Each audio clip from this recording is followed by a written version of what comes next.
Kannada reading practice for beginners. ಈ ಊರಿನಲ್ಲಿ ಹುಲಿಗಳ ಕಾಟ ಬಹಳ ಇತ್ತು. ಈ ಊರಿನಲ್ಲಿ ಹುಲಿಗಳ ಕಾಟ ಬಹಳ ಇತ್ತು. ನಮ್ಮಮ್ಮನಿಗೆ ದೂರದಲ್ಲಿ ಹುಲಿ ಕೂಗುತ್ತಿದ್ದರೆ ಥಟ್ಟನೆ ತಿಳಿದು ಬಿಡುತ್ತಿತ್ತು. ಹುಲಿಗಳ ಶಬ್ದಕ್ಕೆ ತುಂಬ ಸೂಕ್ಷ್ಮವಾಗಿದ್ದ ಜೀವಿಗಳೆಂದರೆ ಕೊಟ್ಟಿಗೆಯ ದನಗಳು. ಅವು ಗಡಗಡ ನಡುಗಲು ಶುರು ಮಾಡುತ್ತಿದ್ದವು. ಕೊರಳಿನ ಗಂಟೆ ಜೋರು ಶಬ್ದ ಮಾಡುತ್ತಿತ್ತು. ನಾನು, ನಮ್ಮಮ್ಮ, ನಮ್ಮಜ್ಜ ಚಿಮಣಿ ದೀಪದ ಬೆಳಕಲ್ಲಿ ಒಳಗಡೆ ಕೂತು ಎಲ್ಲಿ ಹುಲಿ ನಮ್ಮ ಕೊಟ್ಟಿಗೆಗೂ ನುಗ್ಗಿಬಿಡುತ್ತದೆಯೋ ಎಂದು ಕಾಯುತ್ತಿದ್ದೆವು.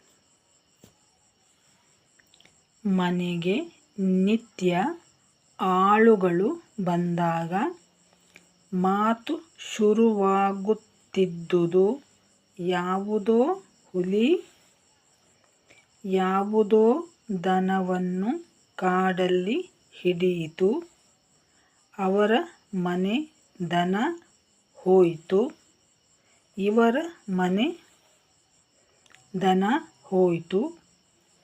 ಹೀಗೆ ಮಲೆನಾಡಿನಲ್ಲಿ ಹುಲಿ ಆಗ ನಿಜವಾದ ಹಸಿದ ಕಣ್ಣುಗಳ,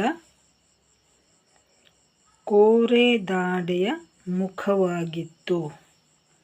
ನಮಗೆ ತುಂಬ ಭಯವಾದಾಗ ಹೇಳಿಕೊಳ್ಳಲು ಅರ್ಜುನ ಮಂತ್ರವಿತ್ತು. ಅರ್ಜುನಃ ಫಲ್ಗುಣೋ ಪಾರ್ಥಃ ಕಿರೀಟಿ ಶ್ವೇತವಾಹನಃ. ಇದು ನಮ್ಮಜ್ಜ ಹೇಳಿಕೊಟ್ಟಿದ್ದು. ಅದನ್ನು ಹೇಳಿಬಿಟ್ಟರೆ ಭಯ ನಿವಾರಣೆ ಆಗುತ್ತೆ ಅಂತ ಹೇಳಿದ್ದರು. ಅದನ್ನು ಹೇಳುತ್ತಾ ನಾವು ನಿದ್ದೆ ಹೋಗುತ್ತಿದ್ದೆವು.